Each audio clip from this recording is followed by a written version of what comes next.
Here are 7 mistakes new players do in Dungeon Quest. And if you're a new player, well, listen up, because here are some mistakes that you might be doing and not be aware of.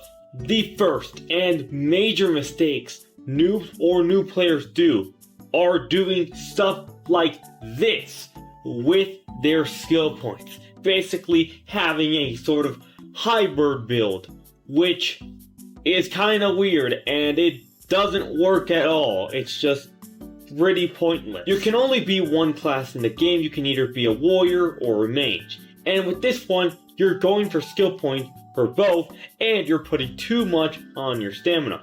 If you're seeing this, do not do this. Don't do it. It's a horrible idea. If you're trying to be like a warrior, maybe you can have a lot of points of warrior and the rest on stamina. Or if you're being mage, same thing, vice versa. You can have a lot of them on mage or spell and the rest on stamina. Like, those kind of points can work.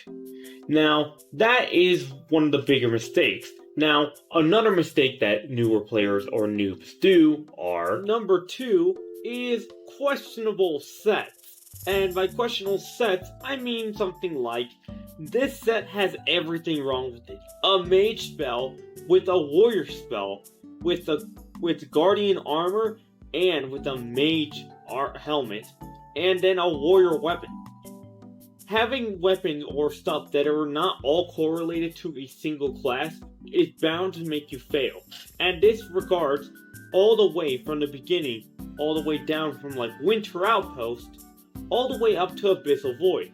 If you're not focused into one class, you will struggle, you will fail, and you will end up begging for carries. And no one likes that. So try to focus on one set, for example, like this. Here is a better set. Full warrior abilities, warrior weapon, warrior armor, everything there is complete, fully focused on one, and you gotta make sure to have your skill points connected to warrior 2. Now, that's for the warrior one. Now let's go ahead and move on to the next one. The third mistake newer players make, or maybe even a higher level player would make, not an Abyssal Void all the way, is playing in hardcore difficulty. Hardcore is not worth playing. All you get is one extra item. And for the cost of making this game a lot more difficult, you struggle so much more. When have you seen an Abyssal Void raid that plays in hardcore difficulty? For the higher players, there's no hardcore, no hardcore, no hardcore, no hardcore in all these Abyssal Void raids because it's completely unviable. So don't play in hardcore, play non-hardcore, give yourself more of a chance so you can get the same amount of XP and be able to get items a lot easier.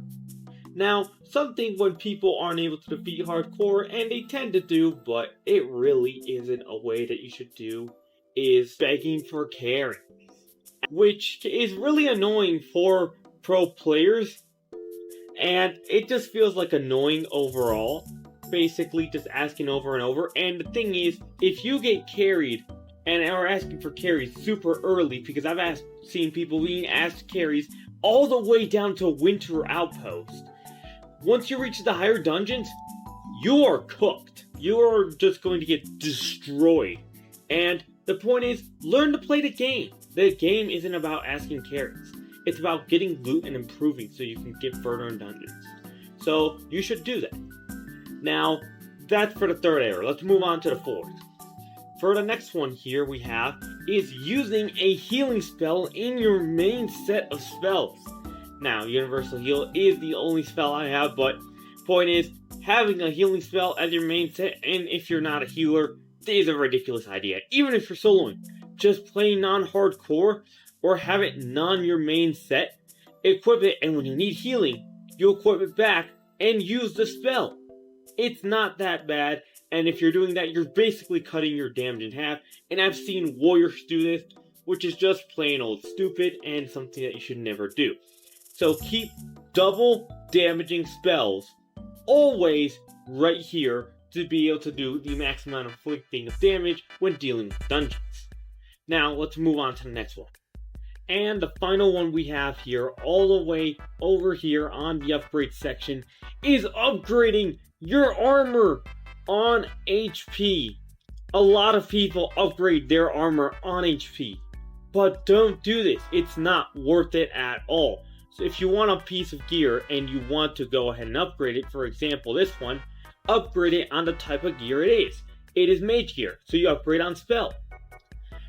And if it's warrior gear, you upgrade on the physical side, like right here. Go ahead and make sure to upgrade on those, no matter how tempting the mage one is, or the health is one. It doesn't help. That feature is useless, and it's just for cursing gear, and it's just not useful overall, so do not use it. The next thing is the use of guardian armor. Now, as much as tempting armor seems to increase your HP right over here, using guardian armor sucks. For example, if we look right here in my gravity leap, I do nearly 1 quadrillion HP with guardian armor. But if I go ahead and search for my warrior armor, and I go ahead and equip my warrior armor, I now do 41 quadrillion per use, which the spell just went up by 40 times. And the sacrifice was only at 50% HP, not even 2 times. So using guardian armor is basically a massive blunder, and you should never use guardian armor through your playthrough. Just stick to your class, it's not that difficult. There you have it. That is 7 mistakes newer players or noobs do in Dungeon Quest. Did this help you? Let me know. Thank you so much for watching. Make sure to subscribe.